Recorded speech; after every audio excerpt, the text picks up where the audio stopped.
All right, good morning, everybody. Welcome to our Wednesday meetings, June the 20th. Welcome to all of our members from around the world and throughout the United States and Canada. As I say every week, our meetings are each and every Wednesday until the 21st or the 30th of June of this year.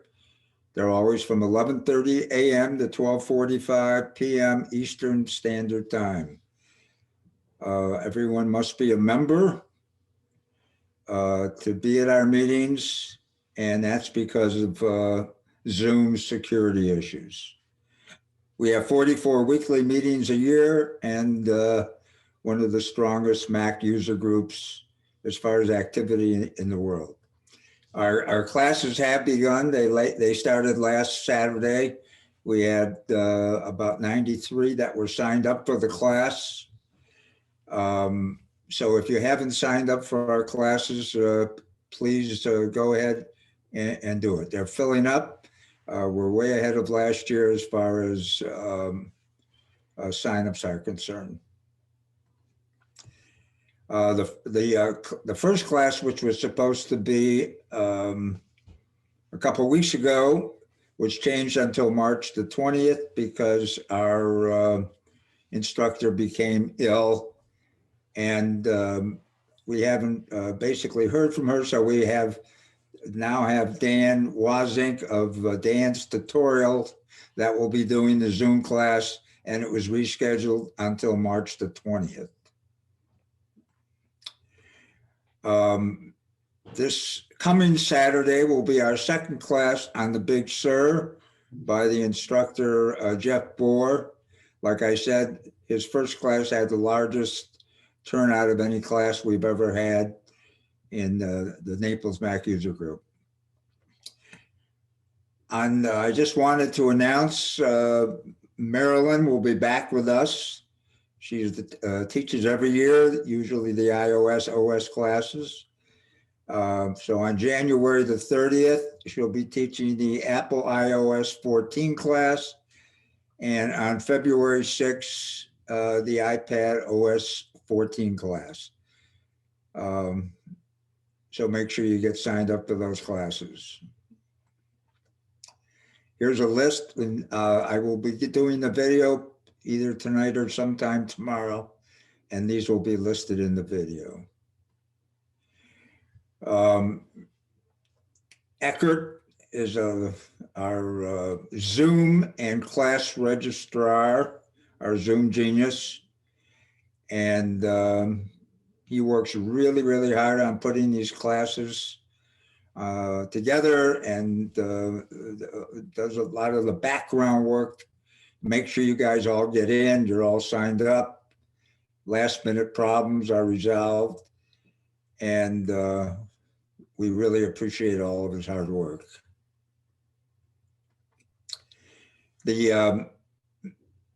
Our meeting on February the 3rd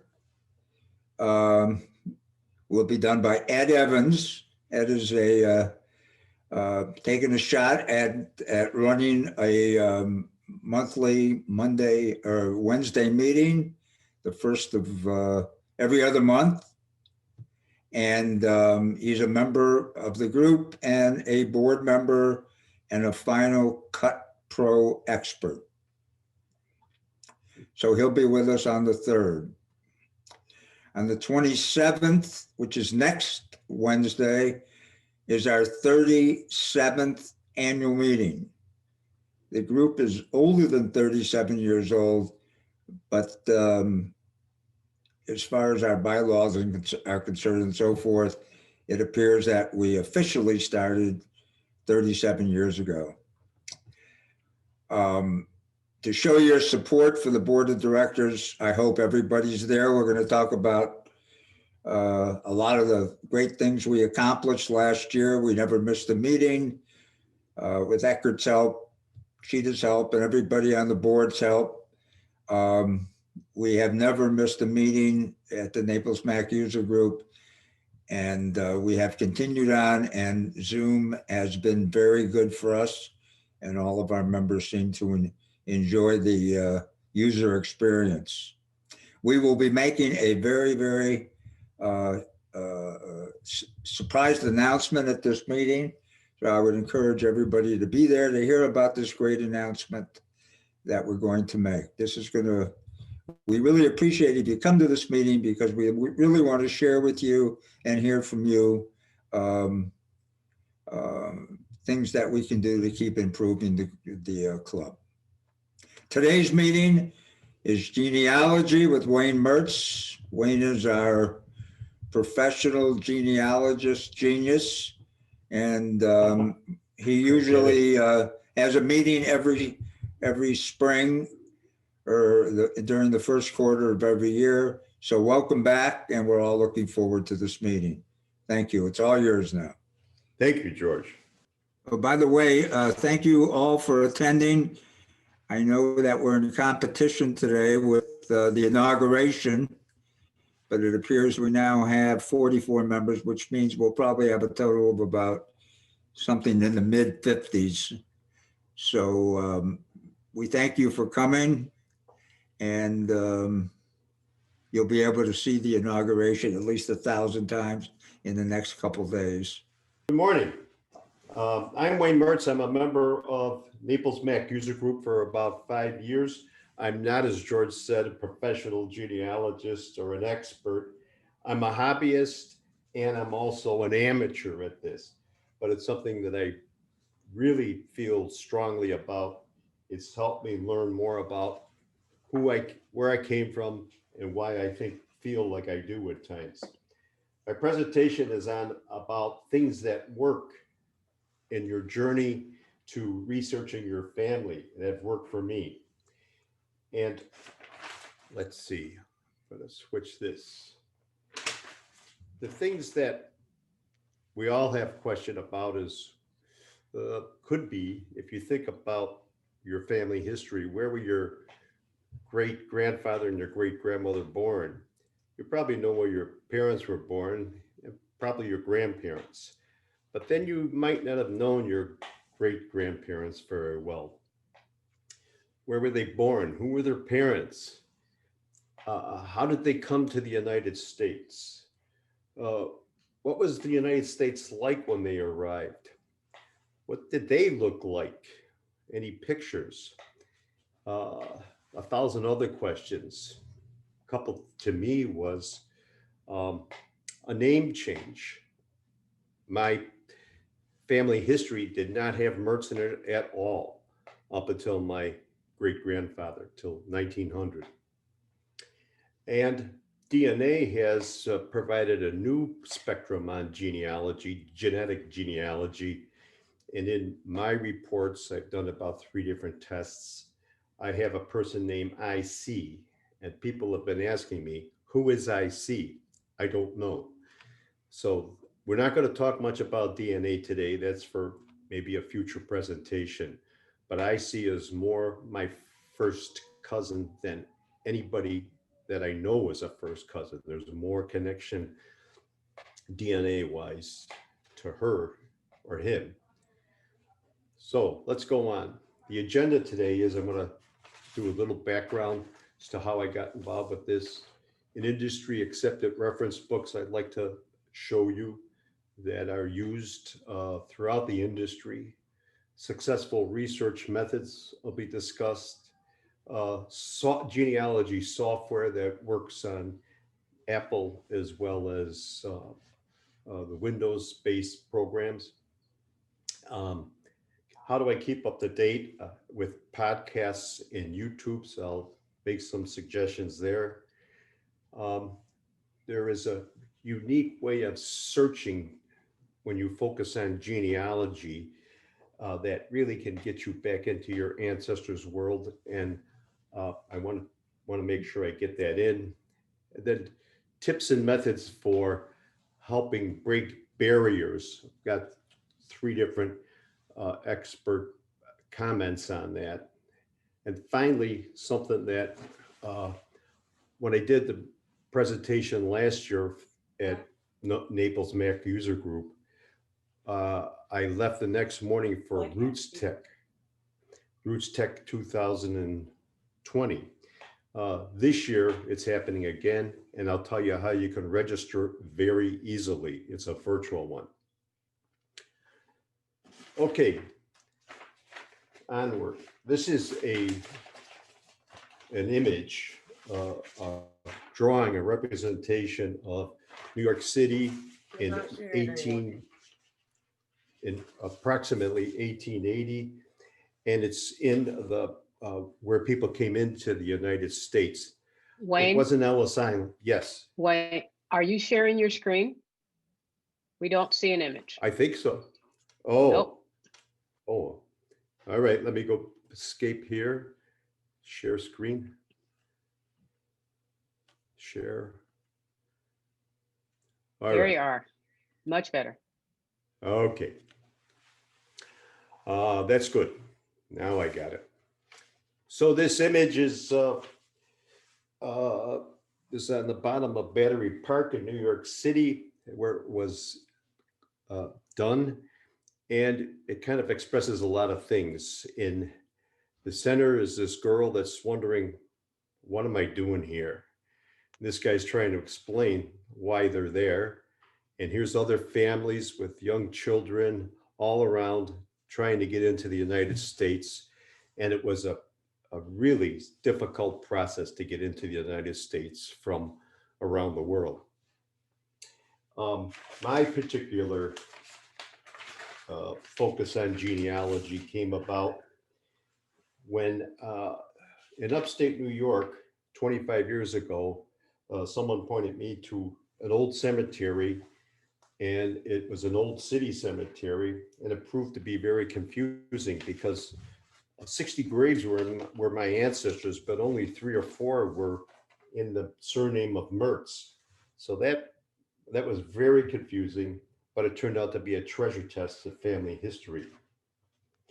But that also led me to get an understanding about what life was like in the United States in the 1880s, the late 18th century or 19th century, and the early 20th century, as well as in Europe, North and Eastern Europe. The area my ancestors were from was a town in East Prussia, which is now in Poland.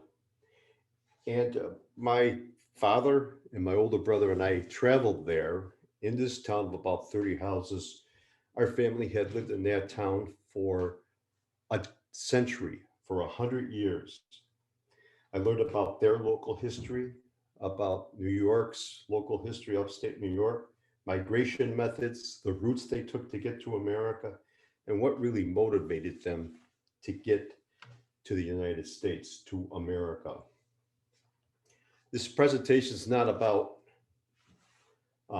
the things I learned, the specific things, but how I learned them, how I discovered them, the successful methods that I use by following what the professionals use.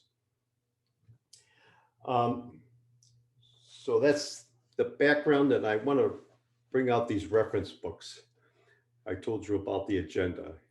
First reference book is, this is the standards that the professionals use and mandate for genealogists who want to be designated as professionals. They have to follow these standards, and it's written by the Board for Certification of Genealogists. And now I got it. Let's see, go back here. That first one was just strictly a description of the standards. How you accomplish all of that is a person named Elizabeth Schoen Mills put together this book, and it's a very thick book, as you can see, and it's a detailed description and overview of what a professional genealogist has to do to prepare and practice the standards and follow the standards and execute genealogical research so as to make sure that it's done properly. Back over here.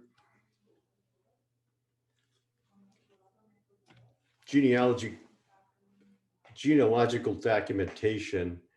There's a fellow named Thomas Jones that focused on this, and he's written a book, and it tells you about how to create source citations that can be put into your family history, in your family history book that you might create, and to do it in such a way that anybody that picks that book up in the future can go right to that document and see the source, the original source. It's very important. It's something that I didn't do at first 25 years ago. And my challenge now is to go back and document all the things that I found. I'm convinced I have the right stuff, but I have to make sure that the people I pass this down to have that information. And not going to talk about, whoop, that's the wrong one. I got linked badly on that one. I'll go to this one. Lost my link. Try it once more. Here we go. This is a book on genetic genealogy, DNA testing, and it's written by Blaine. His name is Blaine Bettinger. He's pretty much the most quoted specialist in genetic genealogy. He's not the best DNA scientist, but he knows how to connect it to genetic genealogy. And this book these are the standard 4 books that people have to understand and prepare for when they're trying to get certified. I'm not, but okay.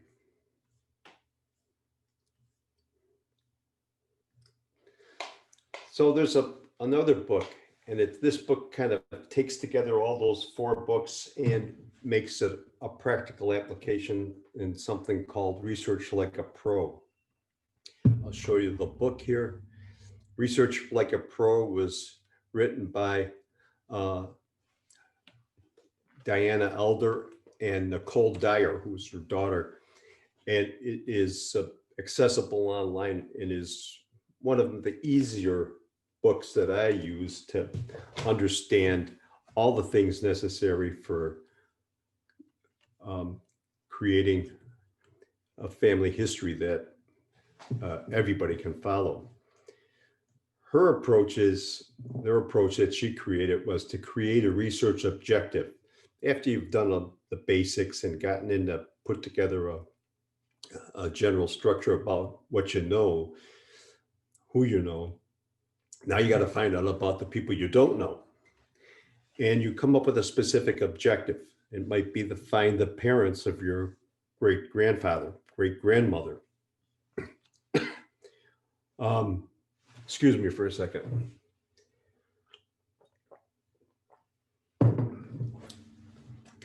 So in that book, they talk about sources and the various sources that you can come up with, about the information that those sources provide. And after you look at that information, if it's appropriate, it might provide evidence for relating someone to your family, but you have to do the analysis to make sure that this is the right person and it can only be that person. They encourage locality research. The Family Search site is an excellent source for starting out with locality research. If it's a county in Missouri or if it's a town in South Africa, locality research, if they've got Ancestry or Family Search has got that covered very well, at least to start. You have to do some research planning, given all the assets that you have, from the internet to the books to your genealogical software that might be available. You have to plan out how you're going to reach your objective. We talked about source citations. They encourage that very heavily. They also encourage research logs. These logs are step by step what you did, let's say in a 4-hour period, you put session in, you moved along. You create a log, a line by line item that says I did this, this, and this.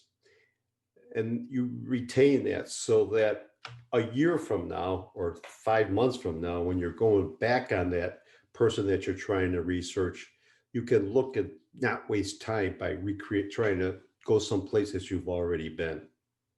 You also log in the results.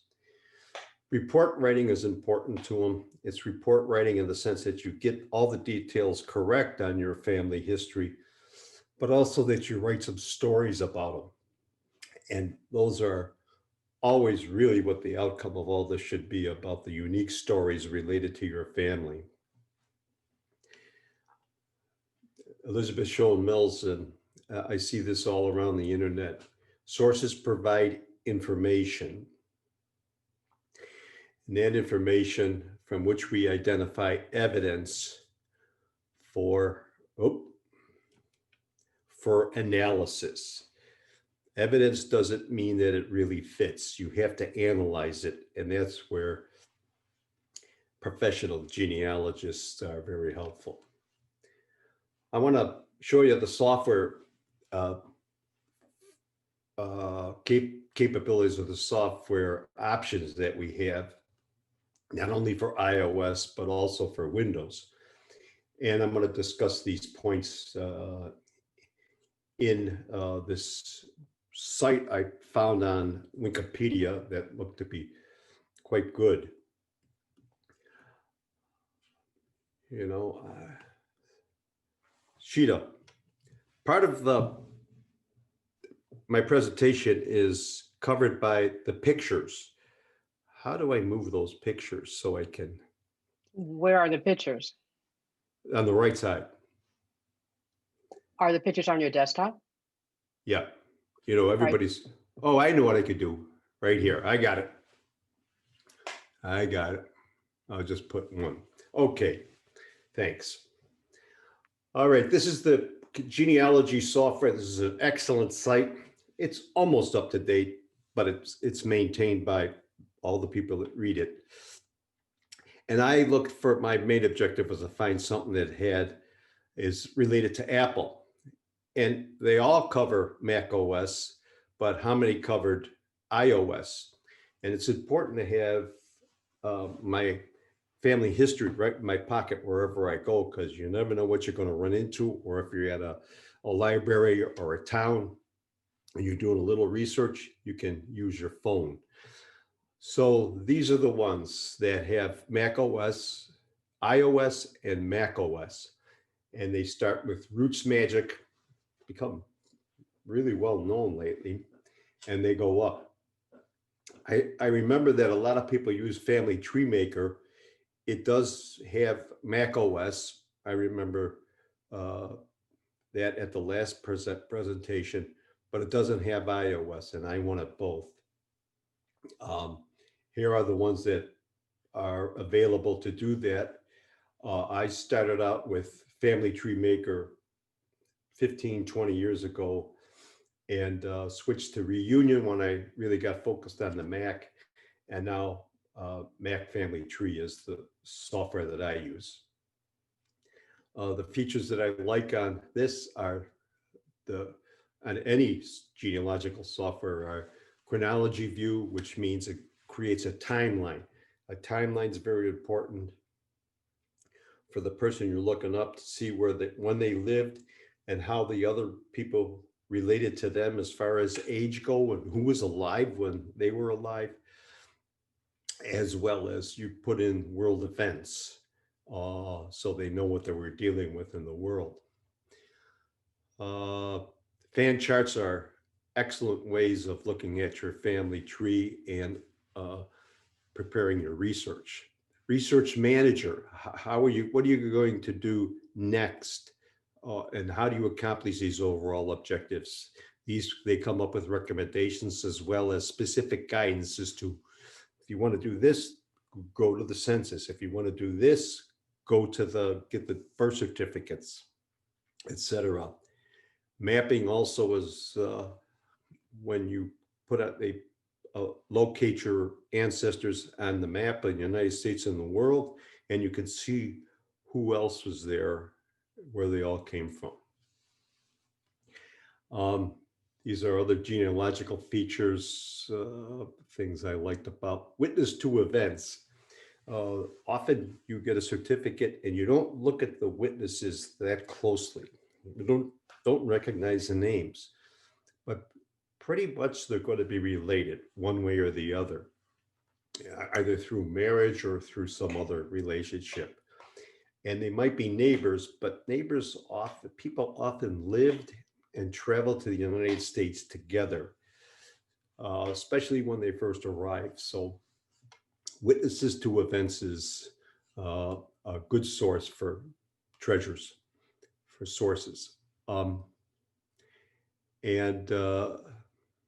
non-standard calendars are some religions that they dated differently. There's some countries that dated differently for a while, and that's a big help.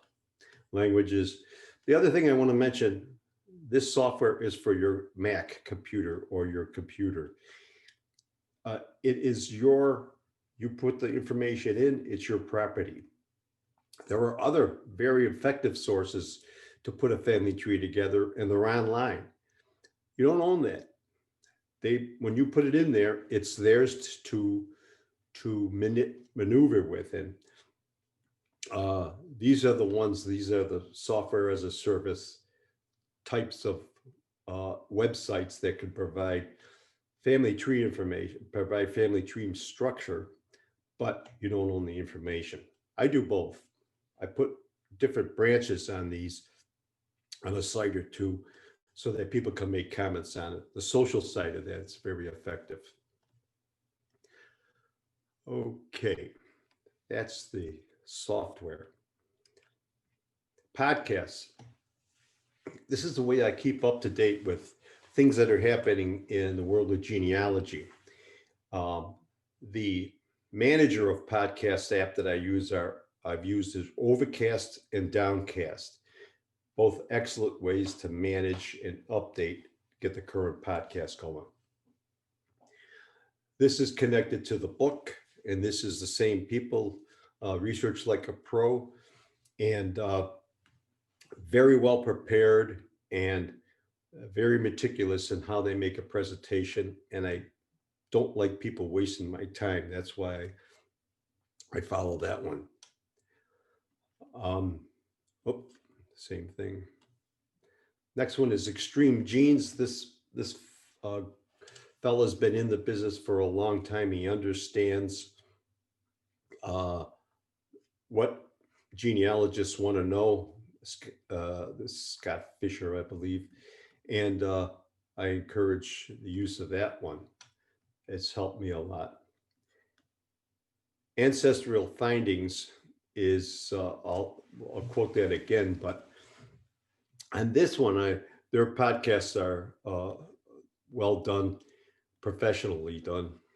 And this one has this group of ebooks. This is his site.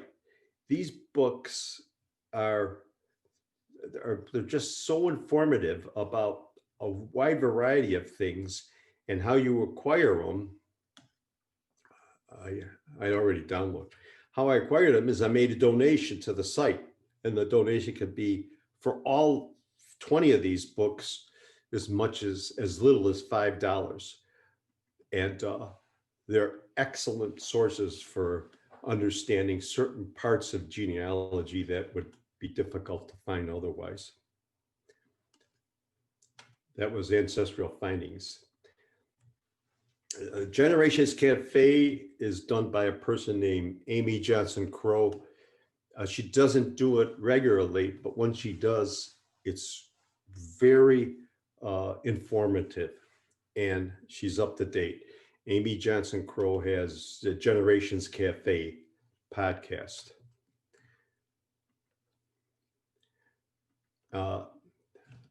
These genealogy guys podcast, there's Roots Magic, we talked about that. They update you each week on the newest things that are being added to a variety of collections from all over the world. They're right on top of that. That's always good to know. So that's the podcast side.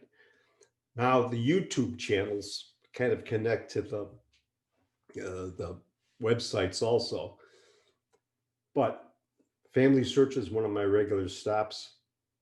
And I use this for training. I get onto the site and I see something that I like, and I go get on the YouTube channel, all the videos, to find various aspects of that particular thing that I'm looking for.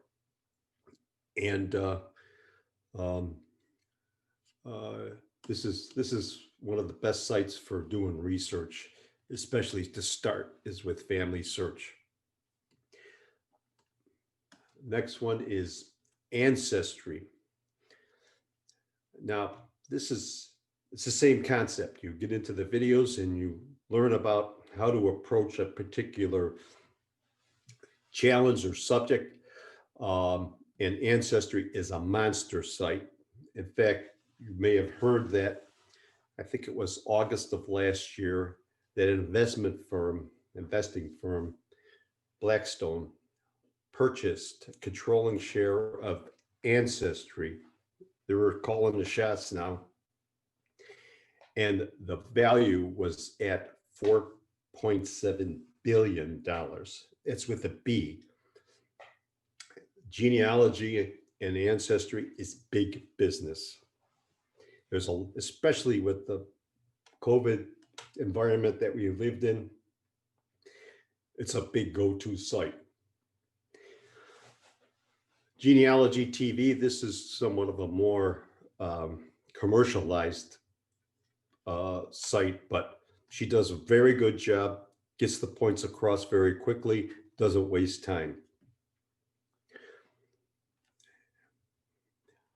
DNA is very confusing, and this young lady does a good job at making it simpler, easier to understand. And I just like her approach, and it's called Your DNA Guide. And this is the site for the person that's in that really is the connection between DNA and genetic genealogy. Lane Bettinger. All right. So now I'm going to talk about, we had that one approach from Nicole Dyer about how to approach research challenges. This is another one that was done by Ancestral Findings. And these are the things he says are important is after you've done the basic research, to get and refine the details and get documentation so that you can cite the source and prove that that person's related to you. Social Security and Death Benefits Index. They're easy to find. It's on the national sites. And I think the National Archives has a copy of that. I bet you can get them on Ancestry and so on. And obituaries. Newspaper obituaries are just rich with information that's current about not only who died, but who's going to attend the funeral. And the obituaries, the challenge is, if you go back 60, 80, 100 years, you really got to pay for the newspaper site. The National Archives have some, but not all of them. New York City is better at that than any other city. He says, don't forget the census, the guy in Ancestral Findings. Federal census done every 10 years, and everybody will know how old you are in a couple of years when those that were born in or alive in 1950 they're going to release your month and year of birth. State census in New York State was in between the federals, so it's on the any year that ended with a 5. The 1890 census, by the way, in the federal was pretty much destroyed. And that was a hot time for people immigrating, so it was a problem. Foreign birthplaces, some have census, some don't. Depends on the time and the place. But in my little town, they at one point in time, they had a diagram of the town with the houses drawn out and the name of the family that lived in the house, or the families that lived in the house, and how many people lived in the house.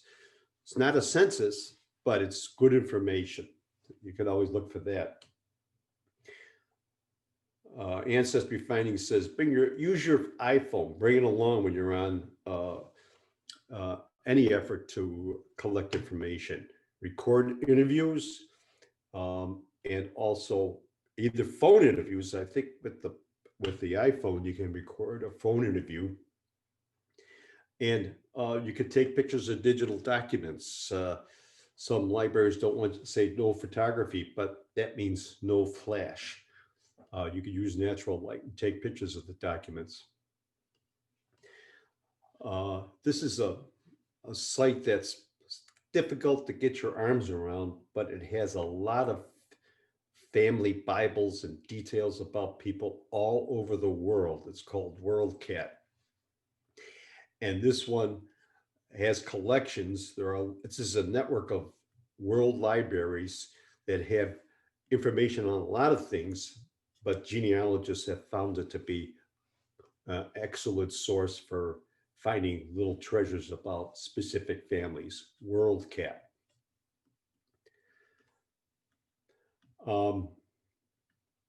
Make it easier for other genealogists to find you. There are social media sites that connect to particular areas of the United States, our country, or other parts of the world. There are blogs that relate to certain sections of the world and certain sections of the country. Social media, it might be Twitter, Facebook, etc. And finally, on this one is join your local genealogy society. The Naples regional library has a whole room for genealogy, and it's manned by people from the Naples Genealogical Society.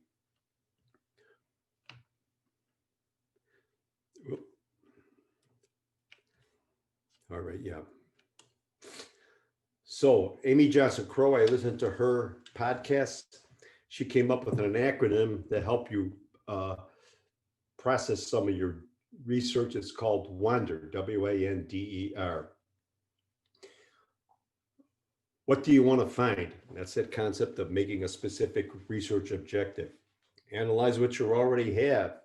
And sometimes when you look back, you see things that you did 2, 3, 4, 5 years ago that all of a sudden take on a different meaning because of the things you found out afterwards.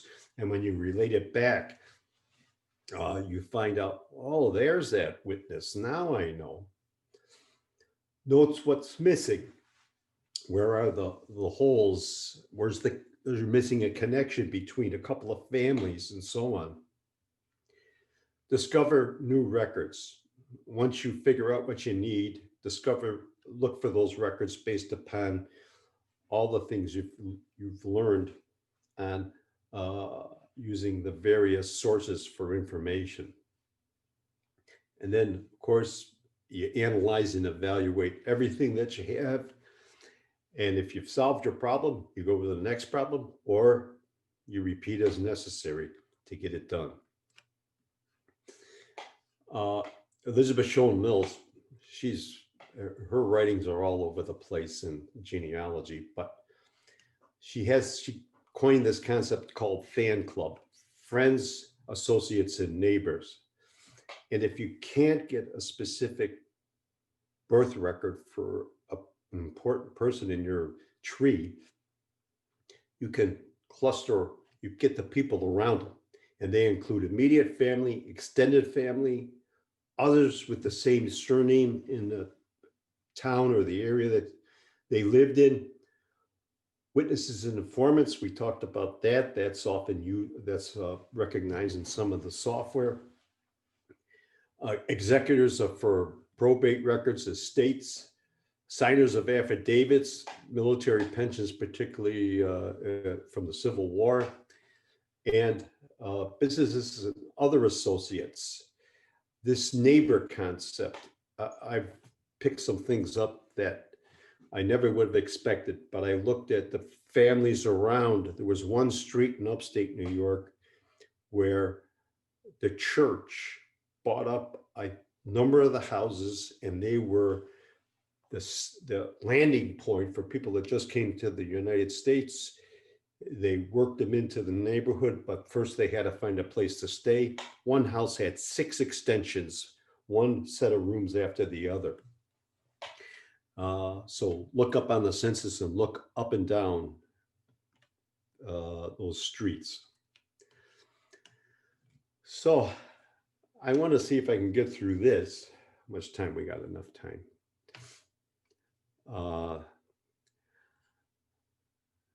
There's a person named Lisa Louise Cook, and I attended one of her presentations. Not this one. I kind of went online, and this was a Roots Tech presentation in Salt Lake in 2018. So it's somewhat dated. Not that much. The concept is still there, but Google has changed the way it looks. And this is where you can use the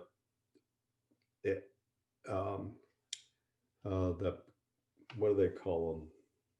She has a name for it. It's these different ways of approaching a search.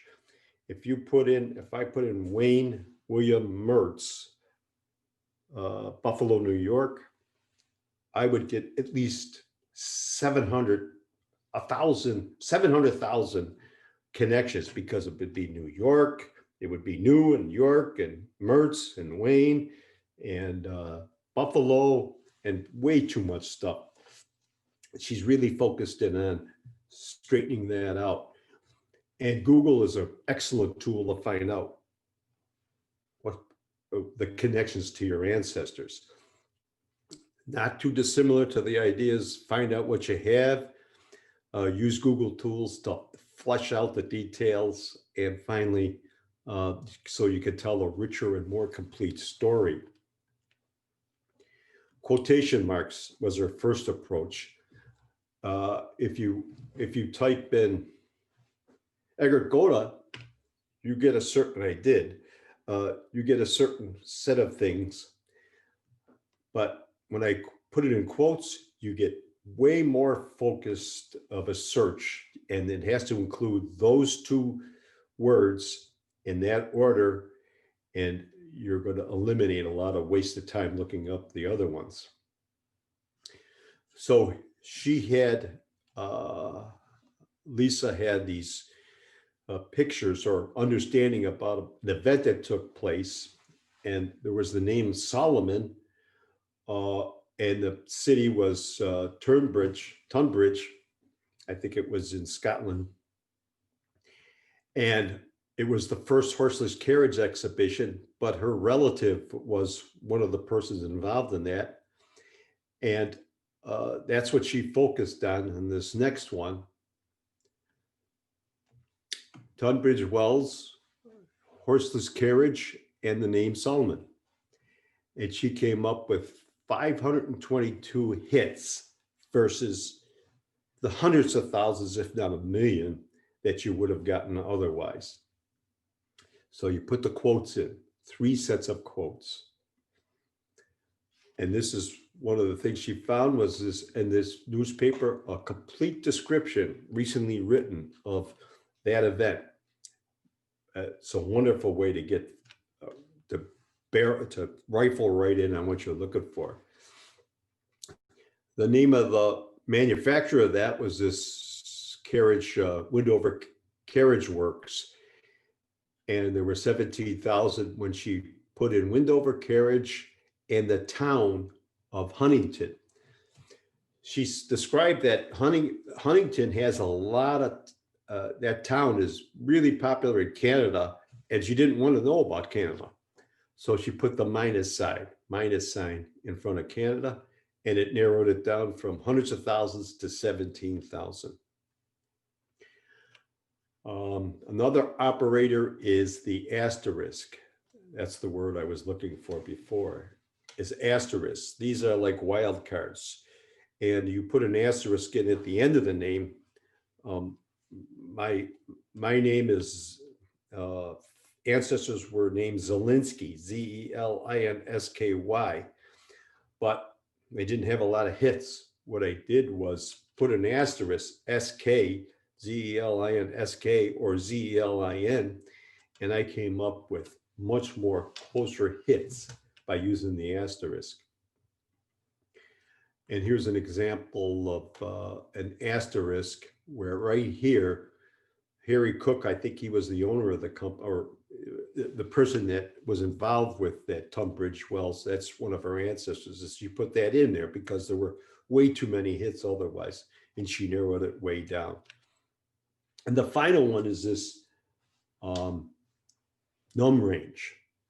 And it's just like it says there, indicated there. You put a bracket, opening bracket, a date, or any number, but a date, 1820, 2 dots, and 1840. That's the num range.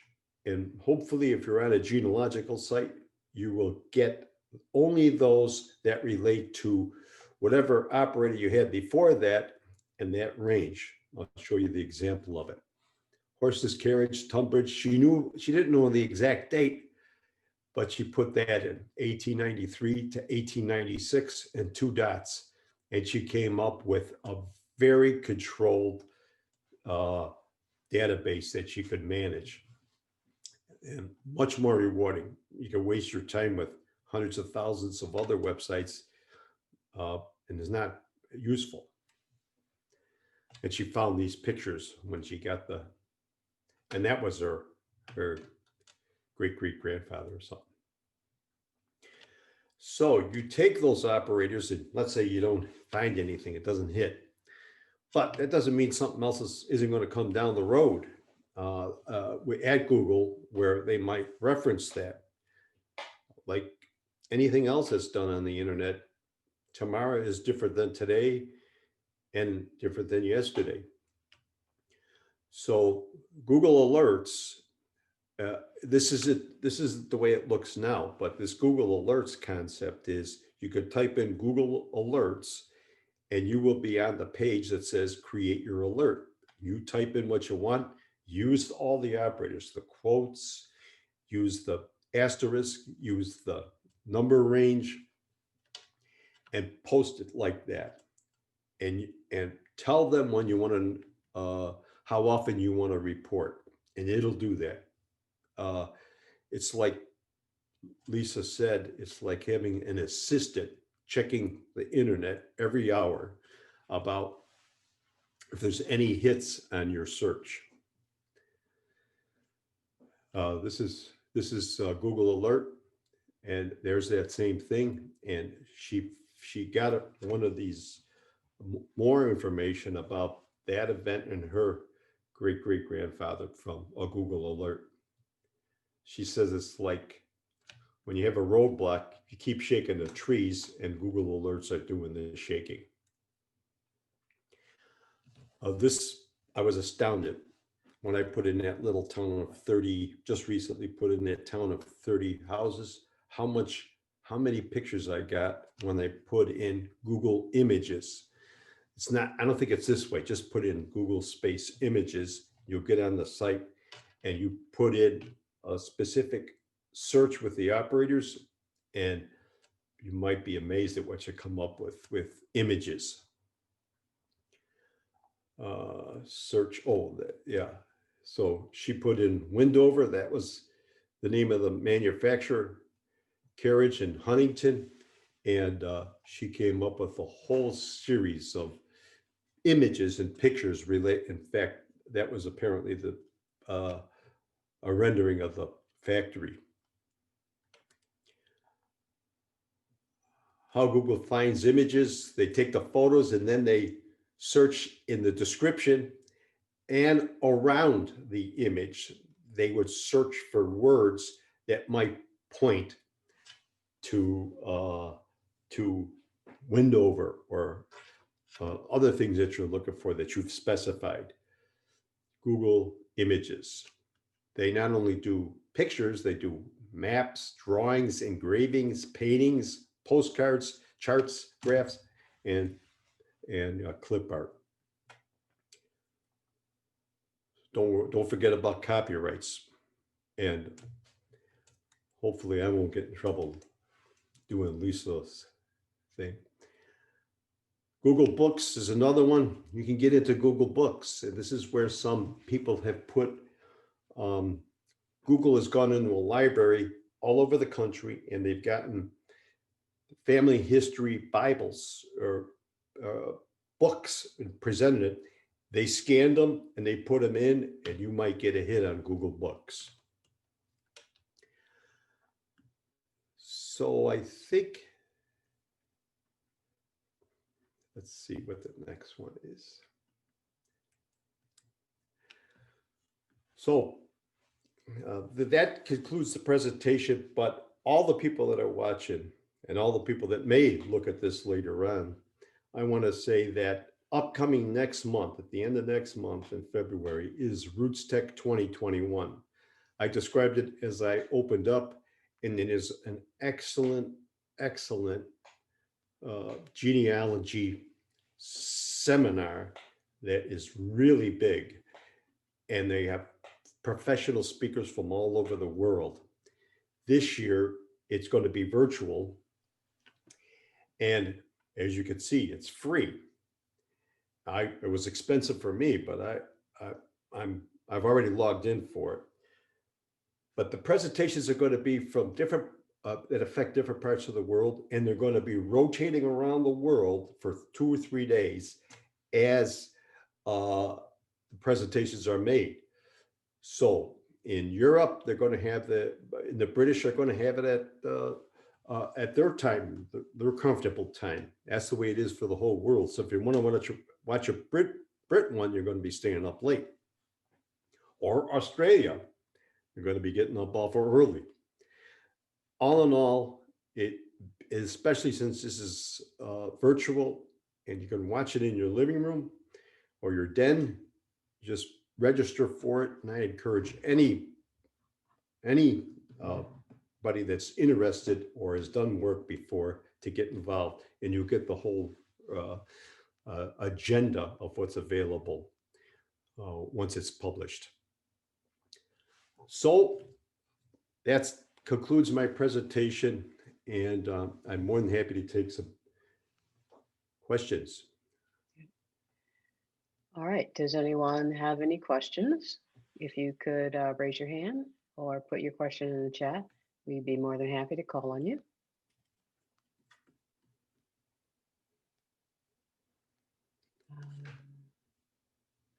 So far, I don't see any questions. Wayne, you were very thorough. Oh, yeah. Probably went too fast. I went too fast, but. Oh, no, you were just fine. Natalie, do you have a question? Yes. What was the name of that site that you said that they're going to be showing around the world? You can register. That's Roots Tech 2021. It's up there now. I don't know if you can see it. Okay, I see it now. Yes. Thank you. Yes. All right, next question. Anyone? Wayne, this is Mary Condon Rohr. I was wondering if you found any surprises in your genealogical research about your own family. Yes, that I see. I've dug in a little bit about that. And thanks for the question. I don't know enough about how the DNA system works, but there's something called centimorgans. And there's a person named IC that's been on not only my DNA report, I went through family tree DNA. Let's see. Yeah, family tree DNA and 23andMe and Ancestry. And on 2 out of the 3, she comes up as 965 centimorgans. The closest person to me she's the most connected relative that I have, and I don't even know her. And I believe she lives in California. But she was, her name is, I'm not sure. I'm not sure what her name is, but I think it's Irene Crawford. She was born in Buffalo as Irene Bork. At least that's what the indication is. And other cousins, my cousins who connect with me on DNA have said, who's IC? So they got it too. And I did that fan concept of researching clusters and streets. And lo and behold, I found my great grandmother, my grandmother on my mother's side, the name was Koenig. And there was a Bork that lived on the same street. Not only was it on the same street, as I looked closely, it was the same house. They had the same they lived in the same house. So I'm still scratching my head on all of that, but maybe when I figure out the DNA, I'll let you all know. Thanks. Dale, can you unmute yourself and ask your question? Yeah, hi, Wayne. Hey, how much would you expect to have to spend to get into this genealogy thing between buying the software and subscriptions to companies like Ancestry? Yeah, Ancestry can be expensive. Investment bankers don't pay 4.7 billion for something that's not going to throw off money. And but it is successful. And probably the answer to that is you could get in pretty easily. I think this Mac family tree was like $50 or so. And you get it, maybe it'll be good for about 2 or 3 years, and then you got to rebuy it at half price. But the Ancestry, I don't think you can get into anything less than, well, you can get it for $19 a month or $20 a month, but I go in, I buy the thing for about $100 for 6 months, and then I get out of it. And then I go back in. Oh, and by the way, I don't know if it's still going on, but if you have a Collier County library card, you can go to the site at Ancestry, and you don't have to be at the library. When you're in your den, you can get it, log on, and it's just like you're at the library. So you can use the Ancestry for free now. Excellent. Thank you. Oh. And Any you'll other end up questions? You'll end Go up ahead. spending way more money than you really need to, but it's fun. All right, any other questions? Natalie, go ahead. How many other family members do you have in with you in searching this for a length of time? Because I'm trying to get my family interested in a lot of things I've collected, and it's finding the right one that you can turn them on. It's a problem because kids nowadays, it's very difficult to get someone connected. I have 8 grandchildren. I've been working like heck to get one of them connected, but it's because I've amassed a lot of things. And I want to tell the story. I got to get everything ready to tell the story and put a nice book together. And I have about 800 people in the tree now. Wow. But I got to say, it's a tough sell for these kids. All of a sudden, the light will go on. One of the things I did way back when in 1998 is I had all the people that I didn't know I was related to. I built a book that was, to that point, was about 300 people, and 60 of them showed up, and I made a presentation, And I told them, we introduced ourselves to each other because we did not know we were related. Some of them are second cousins, third cousins, but we were all related. So I have like a built-in connection with them because of that. And I call some of them once in a while because I'm running down a branch and I'm trying to find out. And they say, "Oh, I remember, Wayne, you made that presentation at the Navy Chief Club on the waterfront in Lake Erie, and we loved it. And thanks for the book." And then I bought a lot of connections when we had that presentation, but it's hard to get someone to follow it, and and to continue with it. That's why I'm going to create a digital file when I get it all done, and I'm going to hand it to all the grandchildren and say, "This is for you. Do what you want with it." Thank you. You're welcome. Good tip. Good Thank tip, you. Wayne. John Morgan, can you unmute yourself and ask your question, please? Hi there, Wayne.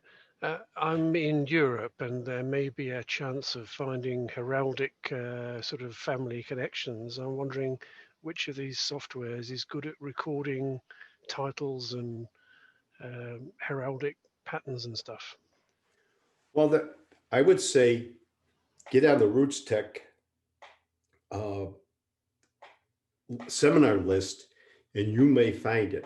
And then I'd also say family search in that specific area that your ancestors were from.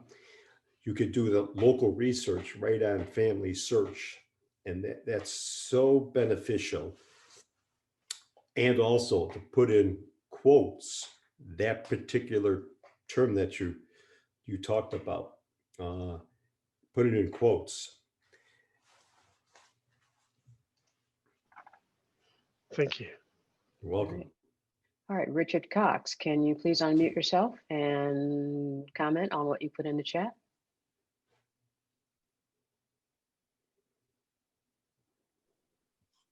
Yes. I wondered at your preference for Mac Family Tree over Family Tree Maker. When you're in the person data screen, Family Tree Maker, you got everything all laid out in one screen. In Mac Family Tree, you have to scroll through many lengths of the screen to see everything, because you have all, like I have 44 media items for one person. Well, I got to go through facts and other things down at the bottom. Well, I know what you're talking about, and it really comes out to a personal preference. What attracted me to Mac Family Tree was the graphics, that colorful things that they did, and I'm trying to lure one of my grandkids in, so I thought maybe that would work. But I remember Mac Family Tree is one of the most respected sites, some pieces of software in the industry. And it's just a personal preference is what it comes down to. But once you make the commitment, you like to stick, you stick with it until someone says, "I really like this or that or the other thing." The other comment I make is you could probably always try these things. You take a leg of your tree and create a GEDCOM file, GEDCOM. That's pretty much the standard in the industry with regard to taking up all the work that you've done on a family tree, converting it into a GEDCOM file, and then transfer it to another genealogical software program and give it a shot. That's how you can compare the two.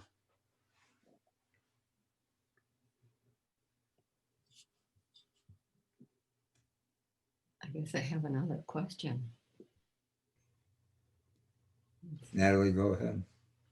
Yes, Wayne, since I'm trying to let other people come in if they have questions, but if they don't right away, I have other questions. One of them that I'm thinking about is, how many times do you videotape some of the relatives talking about their past history, or following, like your grandchildren and following them? Because that's something that I've done over the years.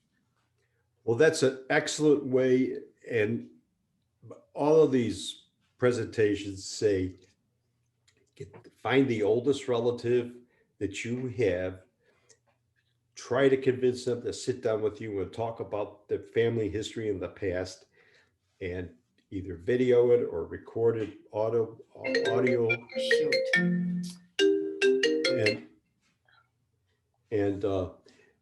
and that's by far the best research that you can do. Unfortunately, most of my relatives are passed. I don't have any uncles or aunts left. I don't have my parents, and all of them are gone. And I'm the only one, so they got to listen to my stuff.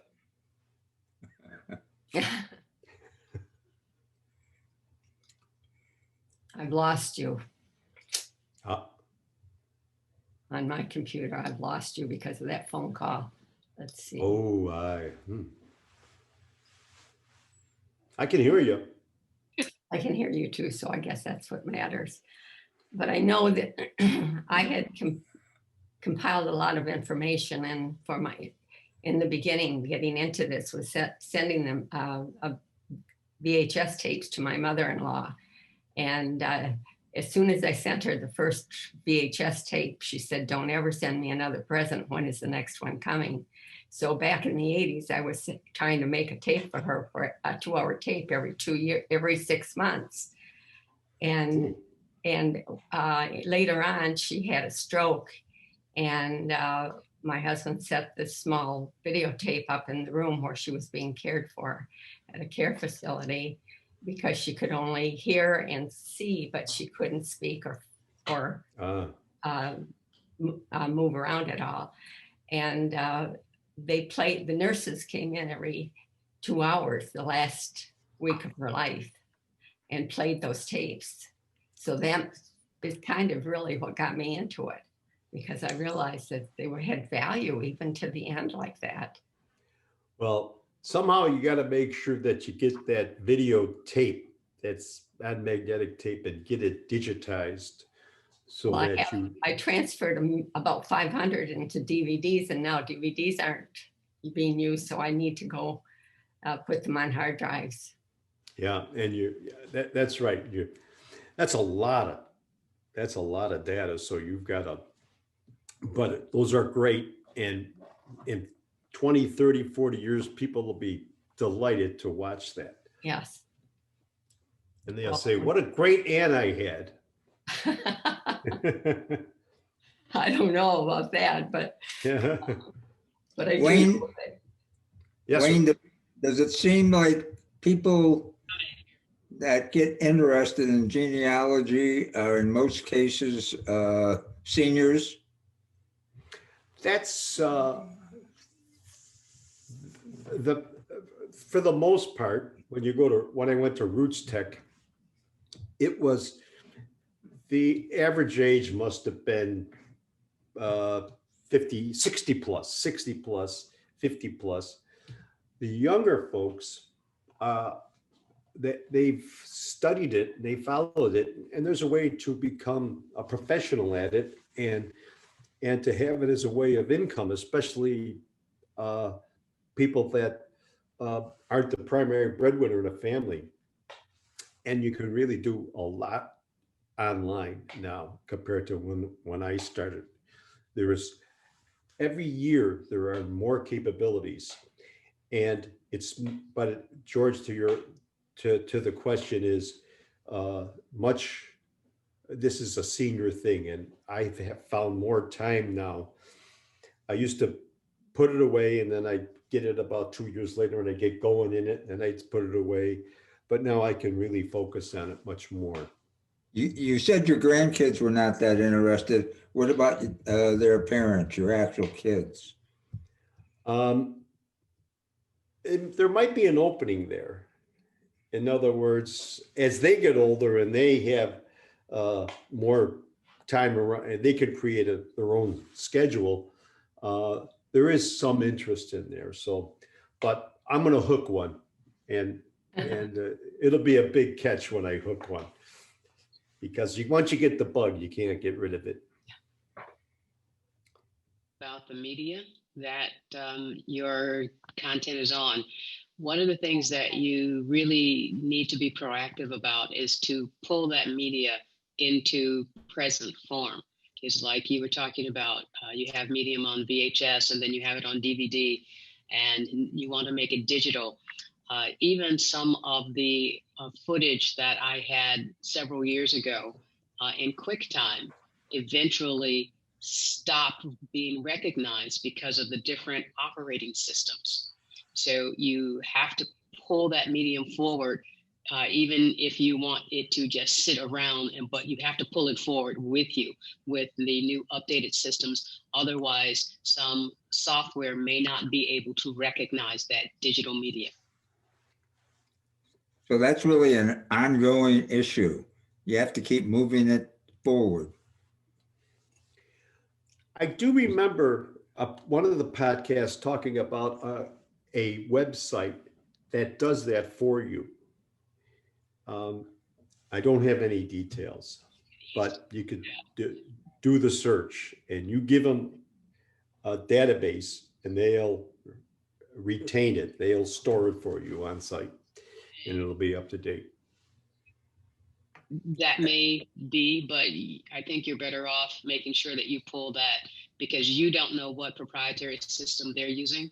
And if your software eventually becomes uncompatible with theirs, use the applications that you have and bring that media forward.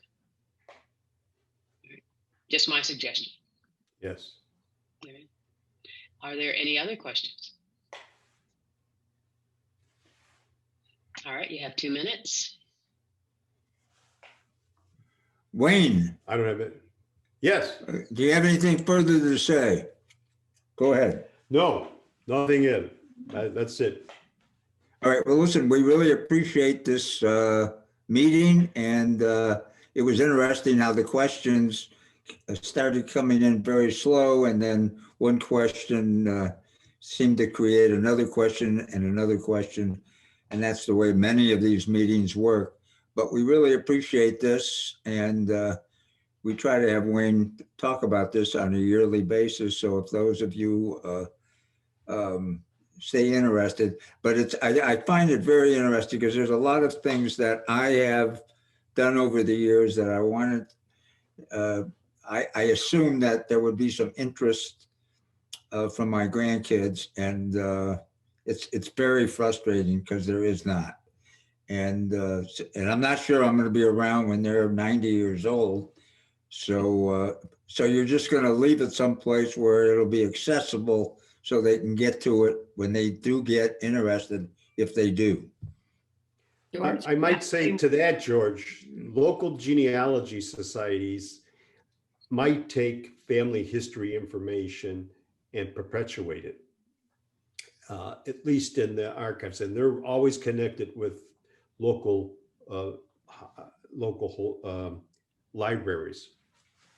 So that might be a thought, at least to hold it for some time until your great-grandchildren say, oh, this is interesting. I'm going to get into that. And they go to the library and they got it all there and they continue it. All right, Wayne. Well, listen, thank you very much.